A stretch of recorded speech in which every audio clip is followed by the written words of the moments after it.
ओम भद्रं कर्णेभिः शृणुयाम देवा भद्रं पश्येमाक्षभिर्यजत्रा स्थिरैरङ्गैस्तुष्टवांसस्तनूभिः व्यशेम देवहितं यदायुः स्वस्ति न इन्द्रो वृद्धश्रवा स्वस्ति न पूषा विश्ववेदा स्वस्ति नस्तार्क्ष्यो वरिष्ठनेमिः स्वस्ति नो बृहस्पतिर्दधातु।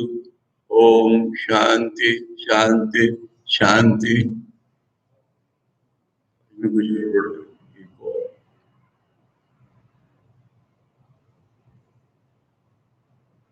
मुंडकोपनिषद के पहले मुंडक के पहले खंड का 7वां मंत्र कल हम लोगों ने पढ़ा था, पढ़ना था, उसको पढ़ के आरंभ करते हैं। यथोर्न नाभि सृजते गृह्णते च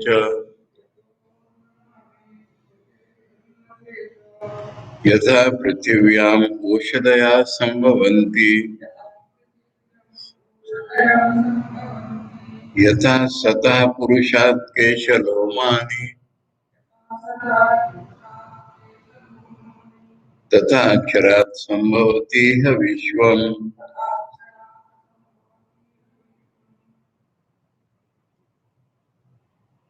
कल हम लोगों ने 6वां मंत्र देखा था। उससे भी पहले हम जाते हैं कि शौनक जो है अंगिरस के पास जाकर के पूछते हैं कि महाराज कौन सी वस्तु है जिसको जानने से सब कुछ जाना जाता है। तो उन्होंने कहा कि अरे जानना 2 प्रकार का होता है, एक परा श्रेष्ठ रीति से जानना, अच्छी तरह से जानना, स्वरूपता जानना, और एक अपरा जिसमें एक विषयों को जानता है। और जब तक ये जानना छोड़ नहीं दिया जाता तब तक हम सही जानना नहीं कर सकते। इसलिए पहले अपरा विद्या को उन्होंने व्याख्यान किया कि ऋग्वेद, यजुर्वेद, सामवेद, अथर्ववेद और सारे वेदांग ये अपरा विद्या में है। यानी जो भौतिक विद्या है उसको वेदों ने विद्या माना ही नहीं है, वो पंचेंद्रिय ग्राह्य है। किंतु जो इंद्रियातीत विद्या है, इंद्रियातीत विद्या 2 प्रकार की होगी। देवताओं को हम जानते हैं, कर्म का फल हम जानते हैं, हम सूक्ष्म चीजों को जानते हैं।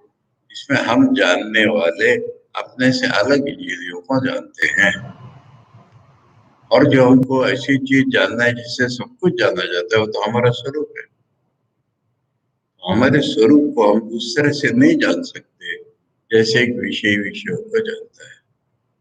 इसलिए परा तो वही है जो हमें जानना है, कॉमन थिंग को, उसके अनुरूप हमारा ज्ञान बन जाए। इसलिए उन्होंने कहा कि परायया तद अक्षरम अधिगम्यते। परा विद्या तो उसी को कहेंगे कि जिससे वो अक्षर ब्रह्म, वही हमारा भी स्वरूप है, सारी दुनिया का स्वरूप है, जिससे वह जाना जाए, वही परा विद्या होगी। यानी जो ज्ञेय वस्तु है इसके अनुरूप जब हमारा ज्ञान होगा तभी हम उसका जान पाएंगे। और ज्ञेय वस्तु है वन विदाउट ए सेकंड, एकमेव अद्वितीय। इसलिए उसका स्वरूप जहां तक संभव है वर्णन करना शुरू कर दिया। वर्णन हो नहीं सकता और उसके लक्षण बताए जा सकते हैं। दूर से अंगुली निर्देश करके उधर है ऐसा बताया जा सकता है। इसको उन्होंने बताना शुरू कर दिया कि वो ज्ञानेंद्रियों का विषय नहीं, कर्मेंद्रियों का विषय नहीं, और इंद्रियां भी नहीं, तो ऑब्जेक्ट भी नहीं है, और हमारे जो जानने के साधन है वो भी नहीं है। वो हमारा स्वरूप है, नित्य है, सर्वव्यापी है, सब में भीतर बाहर से गया हुआ है और सुसूक्ष्म है।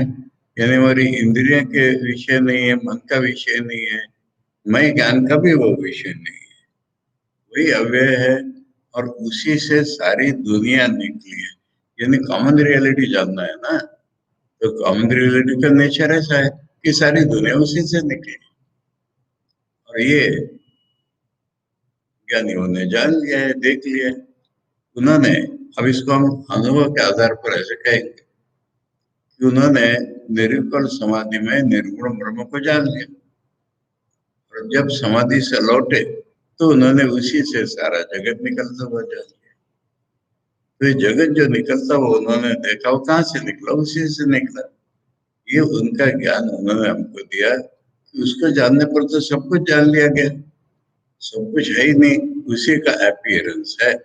वो एकमेव अद्वितीय है, इंद्रियों से, मन से, अहम बुद्धि से परे है, और वही सर्वव्यापी सर्वत्र है, उसी से सब कुछ निकला है। अब हमारे मन में सवाल आते हैं कि निकला माने कैसा, और अगर वो चेतन है तो उससे जड़ पदार्थ से निकले हुए कैसे दिखते हैं? एक चीज से बहुत चीजें कैसे निकलती है? ये हमारे मन में सवाल है, और इसका कोई तार्किक उत्तर तो अवेलेबल ही नहीं है। ये तो केवल ऋषियों के बोधगम में ही है, परंतु हमें उसकी कुछ संभाव्यता तो प्रतीत हो, इसलिए उदाहरणों से ही ये बताया जाता है। तो पहला उदाहरण है कि माकड़ी जैसे जाला बुनती है और फिर उसको सोख भी लेती है बाद में। तो ये जाला कहाँ से आया? मकड़ी के पेट के अंदर जो तंतु है या जो लिक्विड है, उसी को दबा करके बाहर निकालती है और उसी का जाला बुन देती है, और उसके जाले की जरूरत नहीं तो उसको निकल लेती है। यानी उपादान कारण और निमित्त कारण दोनों ब्रह्म ही है, ये पहले मैं बताना हूँ। कि कुम्हार जैसे मिट्टी लेके घड़ा बनाता है, ऐसे नहीं बनाते भगवान। ऐसे अगर भगवान बनाएंगे तो उनके लिए मटेरियल क्या है? स्थूल बुद्धि के बड़े कहलाने वाले लोगों ने तो ऐसे ही बोला कि जैसे कुम्हार मिट्टी लेके घड़ा बनाता है, इस तरह भगवान इस प्रकृति लेके दुनिया बनाते हैं। बड़े कहलाने वाले, यानी मैं आर्य समाज के संस्थापक महर्षि दयानंद सरस्वती की बात कर रहा हूँ, वो त्रित्ववाद मानते हैं। जीव बराबर है, ईश्वर बराबर है, और प्रकृति बराबर है, और उस प्रकृति से वो रच देते हैं बस ईश्वर, इतना काम। आस्तिक दर्शनकारों में भी न्याय और वैशिष्य के ही मानते हैं। एटम्स एटम्स के रूप में है दुनिया, और ईश्वर उनको जोड़ जाड़ करके दुनिया बना देता है। ये स्थूल बुद्धि का लक्षण है। ईश्वर को मटेरियल की जरूरत नहीं है। ईश्वर इस दुनिया के रूप में बन गया है, तो फिर बनाने वाला कौन है? इसको बनाने वाले की जरूरत नहीं है, और इसको मटेरियल की जरूरत। यही बनाने वाला, इसको हम कहते हैं निमित्त कारण, और यही मटेरियल हम कहते हैं उपादान कारण। इसका सुंदर उदाहरण दिया है माकड़ी जैसे। अब क्या है, उदाहरण तो उदाहरण ही है ना। ब्रह्म के लिए तो कोई उदाहरण संभव ही नहीं है ना। पर हमें समझाने के लिए, हमारी बुद्धि में ग्रहण कराने के लिए, हमें जो नॉन चीजें हैं उसी को उदाहरण दिया जाता है। इसलिए मकड़ी का जो भी जीव है वो अलग, उसका तंतु अलग, परंतु मकड़ी के पेट से ही निकला ना, बाहर से तो उसको कुछ नहीं लेना पड़ा ना। इतना हम इसे समझ जाते हैं। और दूसरी बात इसे जो समझते हैं कि वो सोख भी लेता है बाद में, बना के उसने बाहर नहीं कर दिया कहीं, उससे बाहर निकला ही नहीं है। हम मकड़ी में हम कैसे उदाहरण देंगे? परंतु सोख लेती है, इससे हम समझ जाते हैं कि सृष्टि स्थिति प्रलय से उसी के। जो द्वैतवादी धर्म है, जैसे ईसाई, इस्लाम इत्यादि, ये लोग कहते कोई डेविल आके दुनिया को तोड़ता है। तो इनका जो डेविल है, शैतान है, वो तो ईश्वर से ज्यादा शक्तिमान दिखाई पड़ रहा है। ईश्वर की बनाई दुनिया ये शैतान आके तोड़ देता है, परंतु ऐसा ऋषियों का दर्शन नहीं है। वो कह रहे ईश्वर ही बनाता है, ईश्वर ही तोड़ देता है। अब इसके बीच में जो स्थिति है वो भी तो ईश्वर की हो गई ना फिर। अब दूसरा उदाहरण है, पृथ्वी जड़ात्मक हमको प्रतीत होती है, और उससे पेड़ पौधे तो लिविंग है, वो निकलते हैं। इसलिए अपने ही स्वरूप का निकलना चाहिए, ऐसा नहीं है कुछ। जड़ में से जब चेतन, जड़ दिखाई देने वाली पृथ्वी में से जब चेतन पेड़ पौधे निकलते हैं, तो चेतन रूप परब्रह्म से भी जड़ दिखाई नहीं देने वाली दुनिया में निकल सकती। और इसी का एक समर्थ उदाहरण है, हम जो है ना, हम तो चेतन है ना प्राणी, और हमसे बाल निकलते हैं। बाल तो निर्जीव है, हम जानते हैं। यथा सतः पुरुषात्, सतः माने चेतन, सत्य स्वरूप पुरुष से केश लोमादि, सिर के बालों को केश कहते हैं, शरीर भर जो बाल है उनको लोम कहते हैं। ये सारे निर्जीव है, हम काट के फेंक देते हैं, इनमें कोई जीव नहीं है। तो इसलिए सजातीय विजातीय प्रतीत होने वाली सब चीजें भगवान से ही निकलती हैं, इसके ये उदाहरण हुए। इसी प्रकार से कहते हैं जो अक्षर ब्रह्म बताया उसी से यह दुनिया निकलती है। आचार्य कह रहे हैं भूत योनि अक्षरम इति उक्तम तत्कथम भूत योनि योनित्वम इति उच्यते प्रसिद्ध दृष्टांत। ये बताया कि वो अक्षर ब्रह्म ही सारे विश्व का कारण है। तो कारण किस तरह बनता है, ये जो है प्रसिद्ध उदाहरणों से, यानी हम जिन उदाहरणों को जानते हैं अच्छी तरह, उनके भीतर से बताया जा रहा है। यथा लोके प्रसिद्धम, ये तो इस श्लोक में हम सभी जानते हैं। पूर्ण नाभि लूता कीटा, पूर्ण नाभि मने, नाभि मने नाभि, अपने नाभि के अंदर जिसमें मटेरियल भरा हुआ है वो माधुरी, पूर्ण नाभि। उसको दूसरा नाम संस्कृत में लूता कीट हो गया। किंचित कारणांतरम अनपेक्ष, उसको दूसरे किसी कारण की जरूरत नहीं पड़ती। इसमें और एक आ रहा है कि ब्रह्म को कोई फोर्स नहीं कर रहा है तुम बनाओगे, मकड़ी को कोई बाहर की शक्तियां नहीं दबा रही, वो खुद ही बना रही है, अपनी स्वेच्छा से बना रही है। इस तरह से ब्रह्म किसी के प्रेशराइज किए बिना, उपादान कारण दूसरा लिए बिना बना रहे स्वतंत्र रीति से। इसका ये उदाहरण हो गई। किंचित कारणांतरम अनपेक्ष, उसको दूसरे किसी कारण की जरूरत नहीं है। स्वयं सूजते स्वशरीर अव्यतिरिक्तान एव तंतु, जो उसके शरीर से अलग है ही नहीं, ऐसे तंतु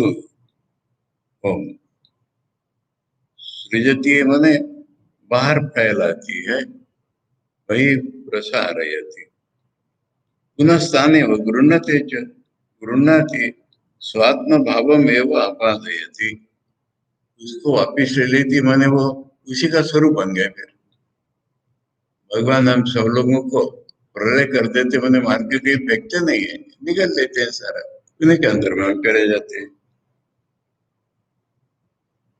यथा च पृथ्वी औषधय व्रीहि आदि स्थावरांता इत्यर्थ, इस पृथ्वी से औषधि माने प्लांट्स, प्लांट्स किस तरह के, हम जो खाते हैं गेहूं चावल वो भी, और पेड़ पौधे भी। स्वात्मा व्यतिरिक्ता एवं प्रभवंती, वो पृथ्वी से अलग कहाँ है, पृथ्वी से निकलते माने पृथ्वी से अलग कहाँ हुए, तो पृथ्वी ने एक रूप धारण कर लिया। यथा च सतो विद्यमान जीवता, सत माने जो अस्तित्व में है, माने जी रहा है पुरुष। केशलोमानी, केशाच लोमानी च संभवंती विलक्षणानि, ये चेतन है, उसमें जड़ चीजें दिखाई दे रही। चेतन स्वरूप पुरुष से, उससे लक्षणों से अलग ऐसे बाल केश निकल रहे, लोम निकल रहे। यथा एते दृष्टांत तथा विलक्षणम सलक्षणम च, पृथ्वी औषध एक ही लक्षण हुआ, पूर्ण नाभि, और भी उदाहरण देंगे बाद में। जैसे अग्नि से चिंगारियां निकली, तो एक ही टाइप के अलग टाइप के सब कुछ।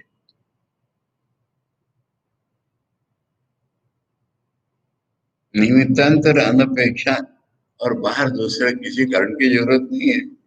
यथोक्त लक्षण अक्षरात, जिस अक्षर के बारे में ये बताया अब तक, यथादृशम अग्राह्यम, उसी अक्षर से समुत्पद्यते, यह संभवती माने उत्पन्न होते हैं, यह इस दुनिया में संसार मंडले विश्वम समस्तम जगत।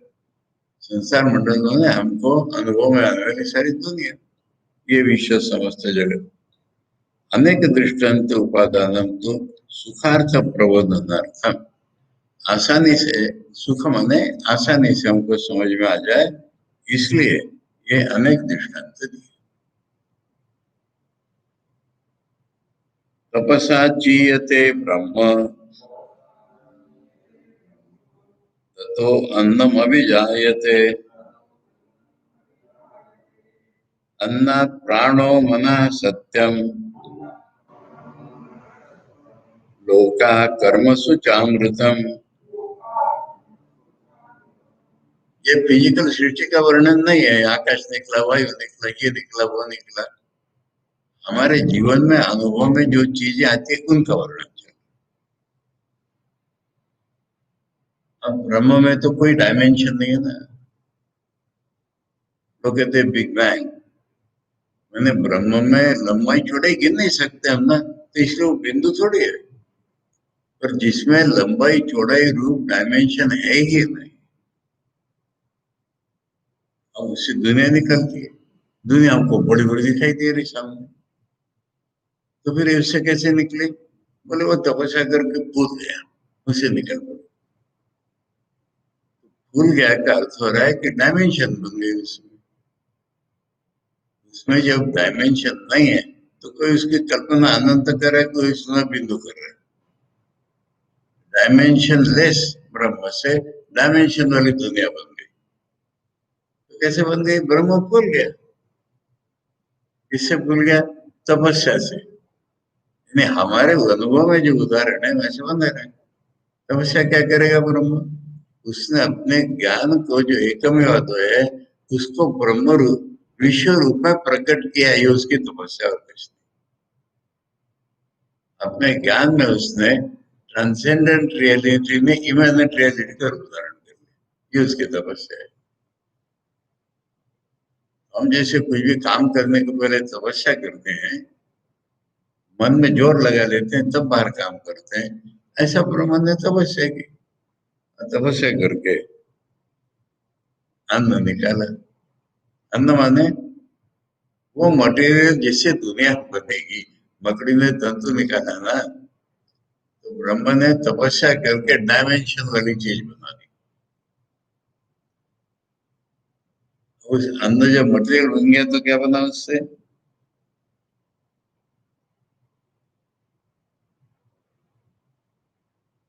प्राण बना। प्राण किसका नाम है? हिरण्यगर्भ का। ये ब्रह्म भूल गया ना। वेदों में वर्णन आता है दूसरे, क्या है? पुरुष सूक्त में अपने से बड़ा हो गया वो, अपने से बड़े देवताओं को बना दिया। मैंने उसमें डायमेंशन नहीं, डायमेंशन वाली चीज निकलेगी सर, इसलिए अपने से बड़ा। तो क्या, अत्य जाए तो है ना, पुरुष सूक्त में उससे बड़ा दुनिया उसने बनाया। तो प्राण माने उसने एक वैश्विक मन बना दिया। बना दिया तो कहाँ गया वो वैश्विक मन? उसी के पास रहा। उसके पास कुछ नहीं है, एक में आते हैं। तो पहले कल्पना जो करते हैं ना, कल्पना करने के लिए इंस्ट्रूमेंट तो बताओ। हम सारी कल्पनाएं मन में करते हैं, ठीक है? तो पहले ब्रह्मा ने मन बना लिया, मन बना लिया। ये है ब्रह्मा का दुनिया बनाना। मुझसे पूछा उन्होंने विवेकाश्रम स्वामी जी ने, वहां जब मन ही नहीं था तो इच्छा कहाँ से? इसका जवाब नासदीय सूक्त में है। उसने इच्छा की, वो इच्छा ही मन का पहला रूप थी, उससे मन बन गया। फिर मन हमारे इच्छाओं का एक बंडल है ना, इच्छा की तो इच्छा से मन बन गया। अब उसका जो मन बन गया, अब वो मन सहित हो गया ना ब्रह्म, उसका नाम है प्राण।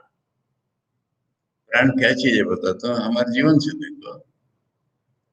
ठाकुर की निरुक्ल समाधि का उदाहरण लो और निरुक्ल समाधि से ठाकुर बाहर निकल गए। निरुक्ल समाधि में चेतन तो है, पूर्ण चेतन है, पूर्ण आनंद भी है। वो आनंद तो लोगों के दिल में आनंद दिलाता है, चेतन भी जानने वालों को दिखता है। दिखता है मैंने, हम संतों के अवतारों की जब चित्र निकालते तो पीछे कैसा प्रकाश का गोला नहीं बना देते, वो उनके अति चेतनता का प्रतीक होता है। अब उनका मन महान, उनका मन बनेगा तो जब मन बना, हाँ, मैं कह रहा था कि निरुक्ल समाधि में प्राण का कोई भी लक्षण नहीं है। तोतापुरी ने परीक्षा करके देखी थी, और बाद में तो रोज रोज निर्विकल्प समाधि होती थी, तब डॉक्टर लोगों ने परीक्षा करके देखी थी, और डॉक्टर लोगों ने कहा कि मेडिकल दृष्टि से तो इनको मरा घोषित करना चाहिए। और डॉक्टर मरा घोषित नहीं करे क्योंकि उनको चेतन तो प्रतीत हो रहा है, आनंद भी प्रतीत हो रहा है।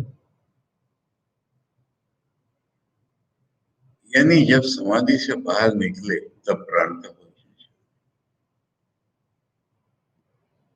श्वास नहीं चल रहा, नाड़ी नहीं चल रही, हृदय के ठोके नहीं सुनाई पड़ रहे, नाड़ी नहीं सुनाई पड़ रही, आंखों में डॉक्टर बहादुरी ने उंगली डालकर के देखी, पलक भी नहीं गिर रही, तो प्राण तो नहीं है ना। अब जैसे ही मैं आया, प्राण आ गया उसके साथ। मैं आ गया, मैंने बनाने वाला आ गया, मन हो गया, तो इसलिए हिरण्यगर्भ का नाम ही प्राण है। जहाँ ब्रह्म मैं वाला हो गया, मन वाला हो गया, वहां उसका नाम प्राण है। अन्न जब बना लिया, ये अन्न तो मन ही है ब्रह्म का, जिससे दुनिया बनेगी वो मटेरियल माने मन, और मन बना लिया तो मैं मन वाला हो गया, मेरे में प्राण आ गया। मेरे प्राण से हमारा मन बनेगा। अच्छा, फिर इसको ऐसा करो, वो मैं पहले मैं आया, मैं दुनिया बनाऊंगा, प्राण आ गया। अब दुनिया बनाने के लिए मन आ गया। प्राण का पहला जब फंक्शन होता है, ऐसा रहता है, मन नहीं चलता। फिर वहां से स्वप्नों में आते हैं तब मन आ जाए। तो ब्रह्म ने हिरण्यगर्भ बनाया, वहां मन आ गया। अब मन से क्या आ गया? सत्य आ गया।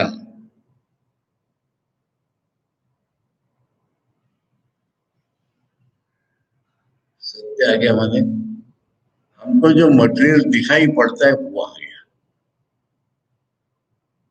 पंच तत्व हम जिनको कहते हैं, मुंडक उपनिषद प्रिंसिपल प्रिंसिपल बताता है, चला जा रहा है।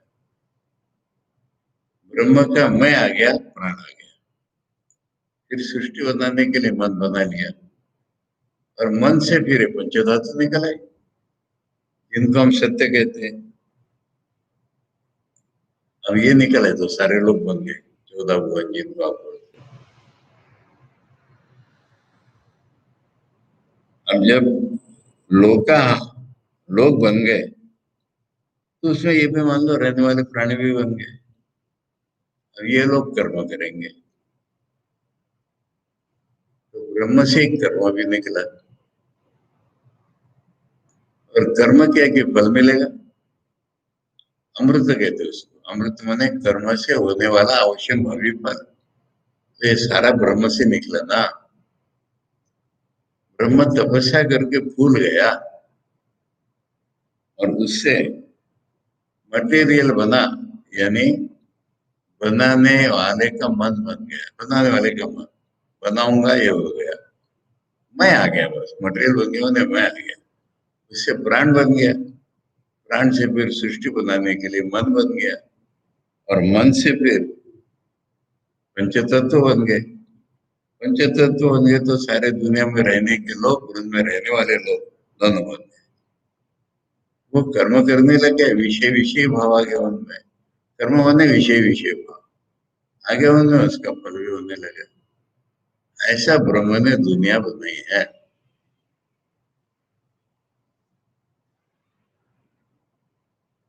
आचार्य भाष्य, यद ब्रह्मणा उत्पद्यमानम विश्वम, जो ब्रह्म से विश्व बनने वाला है, तद अनेन क्रमेण उत्पद्यते, एक विशिष्ट क्रम से उत्पन्न होता है वो, न युगपत बदर मुष्टि प्रक्षेपो अदिति, मुट्ठी भर बेर है आपके हाथ में और अपने फैला दिए, ऐसा नहीं बनता एकदम। अगर फैला दिया मैंने, एकदम नहीं बनता फैलाना, क्रम से फैलाया जाता है। ये क्रम आकाश वायु इस तरह के नहीं है, समष्टि से व्यष्टि बनने वाले हैं सारे।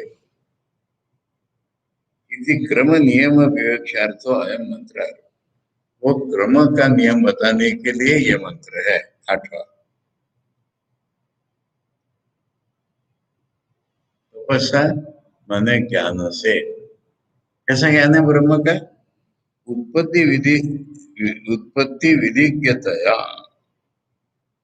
अरे दुनिया कैसे बनाएंगे ब्रह्म को मालूम है ना, वही ज्ञान तपस्या है। उसने मन में जो भी उसके बाद सोचा, उसने कह रहे पिछले मैं सृष्टि ऐसी बनाई, वैसे फिर बनाऊं। भूतियोनि अक्षरम ब्रह्म, जो भूतों को बनाने वाला ब्रह्म है अक्षर, चीयते उपचीयते, उद्विपाद ईशद इदम जगत अंकुरमिव बीजम। उदाहरण दे रहा हूं हमको समझने के लिए, फूलता है, बीज से अंकुर निकलेगा ना, तो बीज फूलेगा ना पहले, ऐसा ब्रह्म। दूसरा उदाहरण दे रहे लौकिक में, शंकराचार्य जानते होंगे तब तो ना, उच्छूनताम गच्छति पुत्रमिव पिता हर्षेण, पिता पिता जब पुत्र बनाता है तो खुशी से फूल जाता है,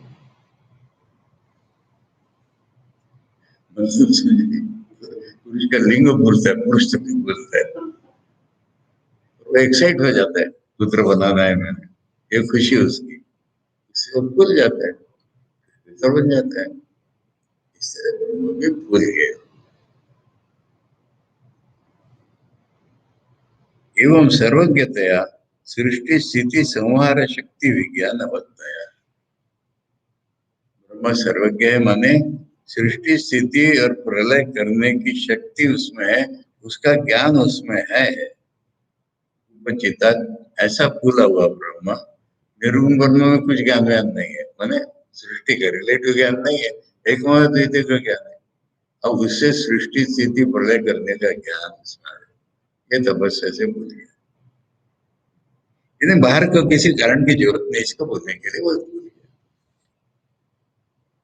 तो ब्रह्मणो अन्नम खाद्यते भुज्यते इति अन्नम अव्याकृतम साधारणम संसारिणाम व्याचिकीर्षित अवस्था रूपेण अभिजायते उत्पद्यते, अन्न को समझा रहे हैं।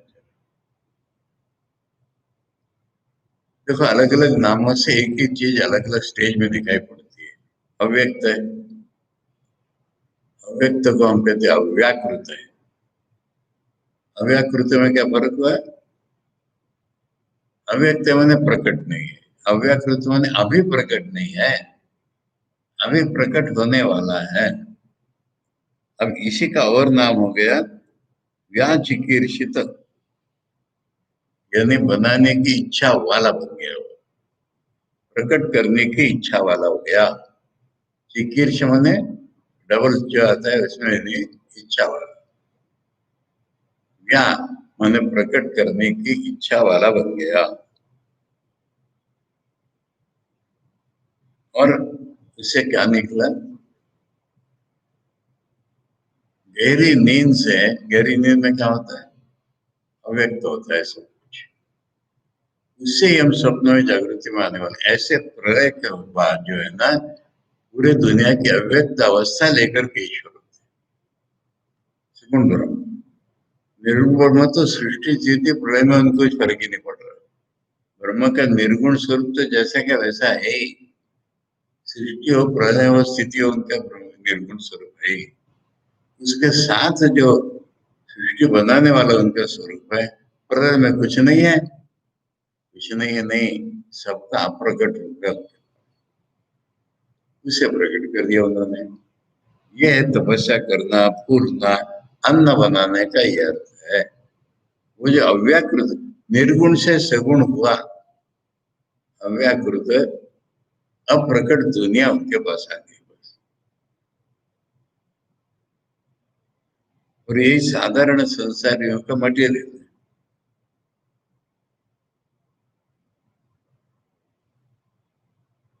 साधारण संसारियों की जो व्याचिकीर्षित अवस्था है, यानी गहरी नींद में बनाने जा रहे हैं, ऐसी जो अवस्था है उनकी, वो उत्पन्न हो गया अन्न।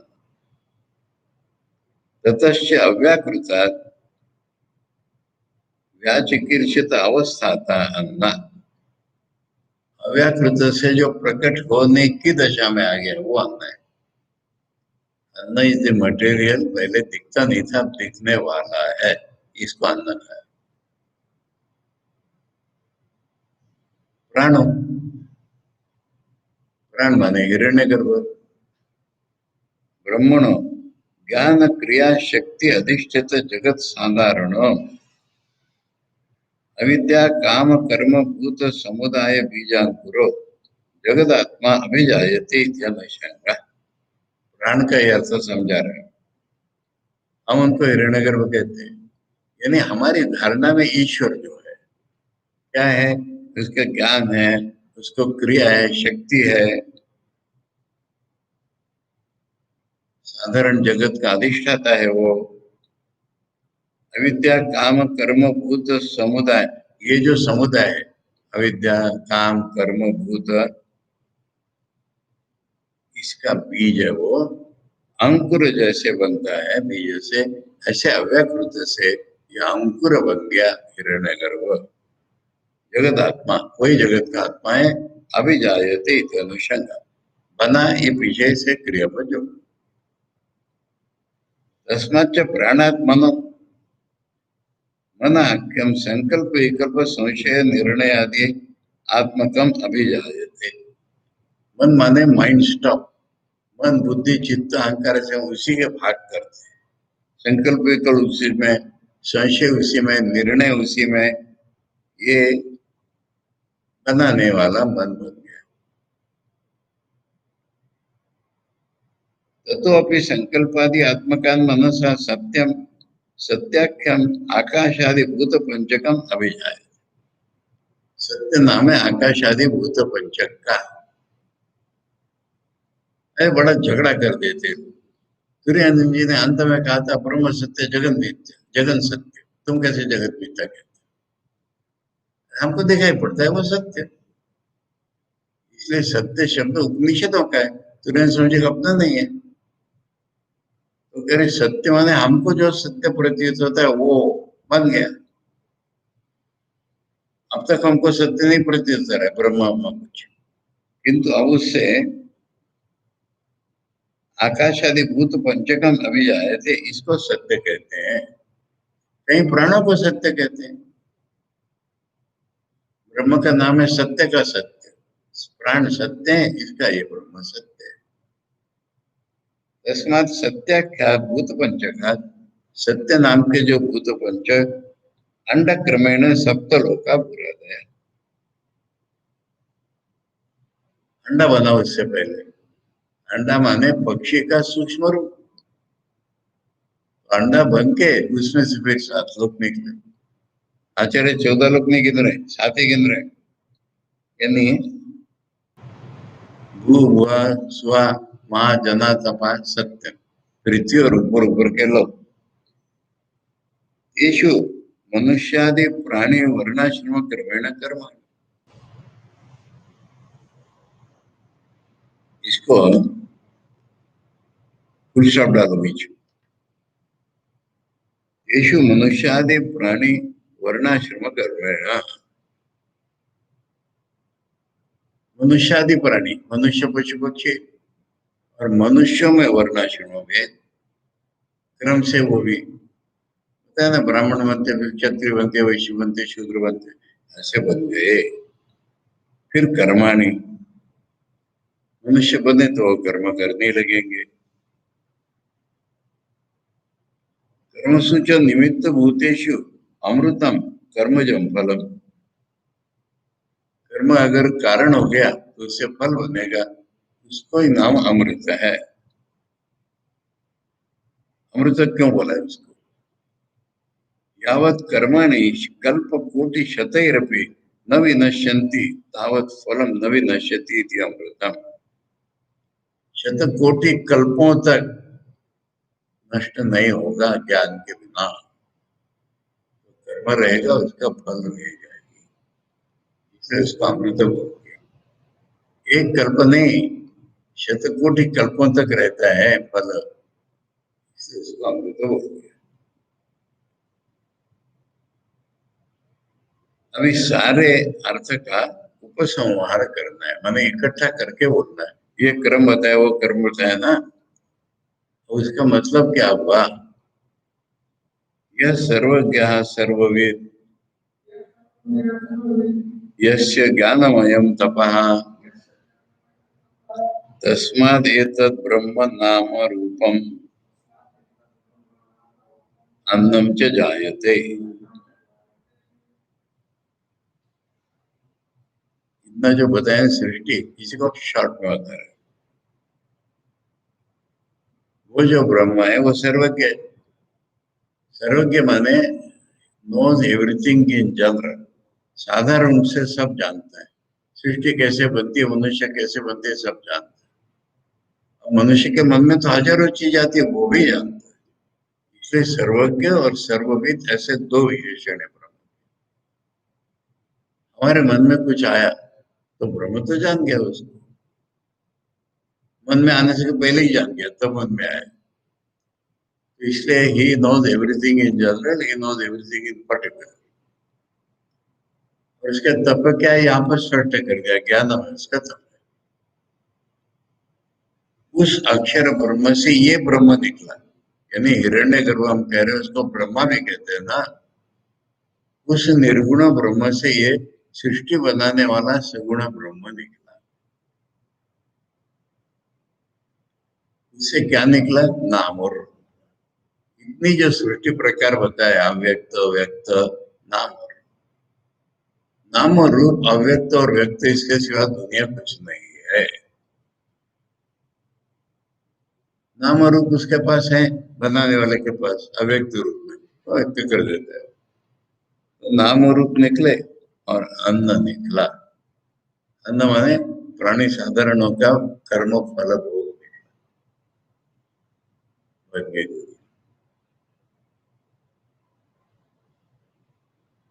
आचार्य उत्तम एवं अर्थम उपसंजीर्षुर मंत्रो वक्षमाण अर्थम। जो अर्थ बताया जा चुका है उसी को कंक्लूड करने के लिए, संक्षेप में बताने के लिए वही अर्थ ये मंत्र बता रहा है। ये उक्त लक्षणों अक्षराख्या, जो प्रीवियस श्लोक में जो इसके लक्षण बता दिए, वो अक्षर नाम का जो है सर्वज्ञ, सामान्य न सर्वम जानाति थी, सामान्य रूप से सब कुछ जानता है इसलिए सर्वज्ञ। विशेषण सर्वम वेत्ति थी, सर्व विशेष रूप में सब कुछ जानता है, डिटेल की वो सर्वविद है। यस्य ज्ञानमय ज्ञान विकारमय व सर्वज्ञ लक्षणम तपो न आयास लक्षणम, यानी ज्ञान का ही विकार, ज्ञान का एक प्रकार। मैं निर्गुण हूं, मैं दुनिया बनाऊंगा, ये ज्ञान का प्रकार हो गया। ये उसका तप है। करे जो आदमी परिश्रम करके तप करता है, ऐसा नहीं है ब्रह्म का तप। न आयास लक्षणम तस्माद् यथोक्तात् सर्वज्ञात् एतद् उत्तम कार्य लक्षणम ब्रह्म हिरण्यगर्भाख्यम है। से कार्य माने प्रोडक्ट के रूप में जो ब्रह्म है अर्थात हिरण्यगर्भ है वो उत्पन्न। किंच नाम असो देवदत्तो यज्ञदत्त इत्यादि लक्षण। नाम माने ये देवदत्त है, वो यज्ञदत्त है, ये अरुण है, वो अनिल है, कृष्ण है, ऐसे नाम सारे। रूपम इदम शुक्लम नीलम इत्यादि, ये सफेद है, ये नीला है, लंबा है, चौड़ा है, ये सारा रूप। अन्नम च अवादि लक्षण, या अन्न शब्द का अलग है। आदमी बनेगा तो खाएगा क्या, वो भी ब्रह्म ने बना दिया। जायते पूर्व मंत्रोक्त क्रमेण इति अविरोध दृष्ट, उसमें अलग इसमें अलग नहीं देखना है, उसी क्रम से बना है। और इसमें नाम अलग अलग दे दिए उसके, इसमें नाम अलग दे दिए, नाम और रूप। और हम खाते वो अन्न बना उसी क्रम से, जैसे उन्होंने बताया था कि प्राण निकला, ये निकला, ये निकला, उसी क्रम से। इन दोनों में अंतर में कोई विरोध नहीं है। ये पहले मुंडक का पहला खंड समाप्त हो गया। दूसरा खंड अलग प्रकार से इसको बताएंगे। अलग प्रकार से मैंने क्या बताएंगे, इन्होंने अपर विद्या बता दी एक श्लोक में, और पर विद्या थोड़ा सा विस्तार से, थोड़ा सा। अब ये विस्तार से बताना पड़ेगा। अपर विद्या ही अविद्या, उसको निराकरण करने के लिए हमें अपर विद्या को रूप दुनिया में दिखाना पड़ेगा, उसके बाद पर विद्या बताएंगे। इसलिए जो सूत्र भाष्य पद्धति संक्षेप में बता दे, उसको विस्तार से बता, ये दूसरे खंड में। ओम भद्रम कर्णेभिः शृणुयाम देवा, भद्रम पश्येमाक्षभिर्यजत्रा, स्थिरैरङ्गैः सुष्ठुवांसस्तनूभिः व्यशेम देवहितं यदायुः। स्वस्ति न इंद्रो वृद्धश्रवा, स्वस्ति न पूषा विश्ववेदाः, स्वस्ति नस्तार्क्ष्यो अरिष्टनेमिः, स्वस्ति नो बृहस्पतिर्दधातु। ओम शांति शांति शांति। हरि ओम तत्सत। श्री रामकृष्णार्पणमस्तु। इसमें कोई तर्क बुद्धि से समझने की कोशिश मत करे, नहीं समझेगा। ऋषि के अनुभव को फॉलो करो तो वे समझ। ऋषि ने निर्गुण ब्रह्म से ये दुनिया निकलते देखी, उसने जैसे देखी वो बता रहा है, ऐसे करो।